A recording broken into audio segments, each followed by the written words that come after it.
நற்செய்தி வாசகத்தில் ஆண்டவர் இயேசு மறைநூல் அறிஞர்கள் மற்றும் பரிசேயர்களின் வெளிவேடம் பற்றி எச்சரிக்கிறார்.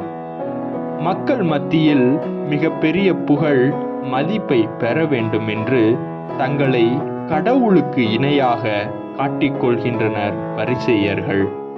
இந்த பின்னணியில்தான் இயேசு சீடத்துவத்தின் அடிப்படை மதிப்பீடாக தாழ்ச்சியை முன்மொழிகிறார். நாம் தாழ்ச்சியாக வாழ பழகிக்கொள்ள வேண்டும். நான் வாழ்ந்தாலும் இறந்தாலும் என் வாழ்வு கிறிஸ்துவுக்கு உரியதாகவே இருக்க வேண்டும் என்று புனித பவுல் அடிகளார் கூறுவது போல, நாமும் இறைவன் முன்பும் நம் சுற்றத்தார் முன்பும் தாழ்ச்சியுடன் வாழ முன்வருவோம். ஆமென்.